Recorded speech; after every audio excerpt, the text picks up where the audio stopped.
Today, I'll be analyzing the Experimentation of First Reformed, one of my favorite movies, both in how the film is presented and what it means for its story and themes. There will be spoilers ahead.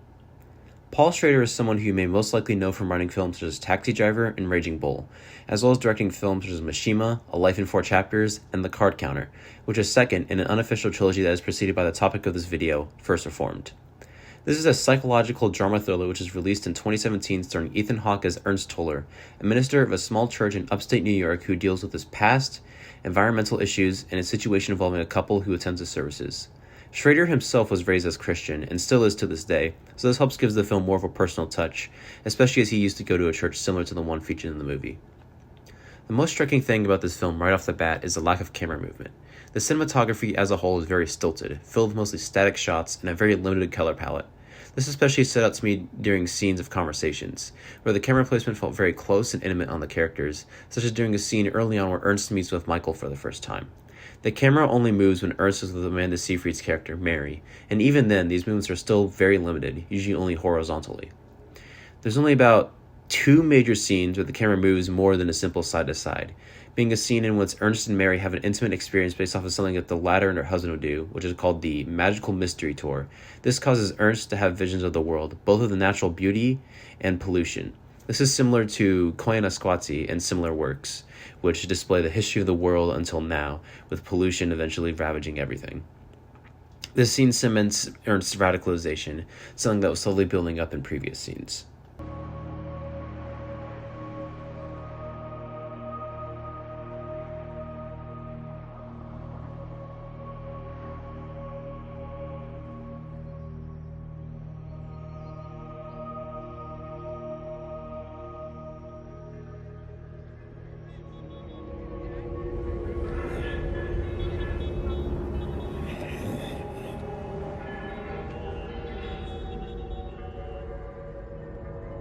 The other scene where the camera moves more than just side to side is towards the end of the movie, as Ernst plans to act out a suicide bombing at the 250th reconsecration of his church.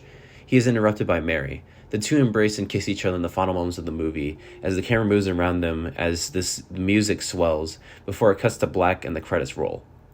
Moments like these break the film's typical ritual of how it was presented before, which also helps to show the breaks of ritual that Toller takes throughout the movie, especially as he begins to evolve.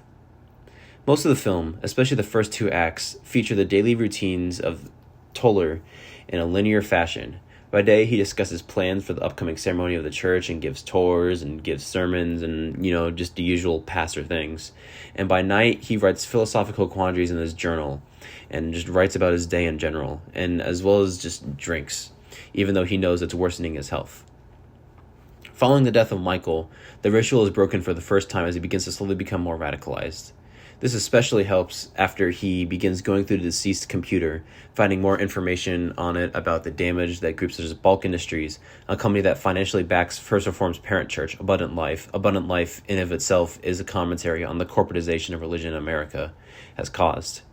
As I mentioned before, Paul Schrader was raised Christian and has affected a lot of his works besides this one. A notable work of his is the script for Martin Scorsese's The Last Temptation of Christ. The film, based on a book of the same name, was very daring and controversial for the time, around the late 80s, I believe. It is a very controversial portrayal of Jesus, which it depicted him as less than perfect and more hesitant about the idea of being the savior of man. One could make a comparison about the 2 films, as by the end of First Reformed, Toller seems to believe that his later actions will help to save the world. And while Toller is not at all a Christ-like figure, it's interesting to note comparison, and it could show his character and how he views himself as that. Despite all the gloom of the film and its themes, there's another reason that this film breaks ritual. As I mentioned before, scenes with Toller and Mary, which it should be noted that Mary is, of course, both the mother of Christ in the Bible, but also the first name of Mary Magdalene, a woman who Jesus, in the last temptation of Christ, is tempted with visions of being with, especially in the final act of the movie. These scenes involve camera movement more than any other scenes in the movie, like I mentioned earlier. Early on in the film, when Toller is meeting with Michael, he says this: "Wisdom is holding 2 contradictory truths in our mind simultaneously, hope and despair. A life without despair is a life without hope. Holding these 2 ideas in our head is life itself." While most of the film is indeed about despair, these rare moments of movement, of color, of joy, show that hope is possible.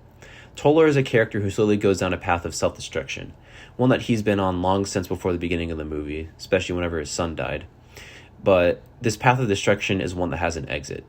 Whether he'll take it is up to him. These themes and ideas are altered and repeated in other films in the unofficial trilogy that I mentioned earlier, but that's a topic for a different day. Thank you all for watching. Like I said before, this is one of my favorite movies of all time, so I enjoyed having the chance to talk about this and this experimentation and just what it means to me in general. I'll see you guys around.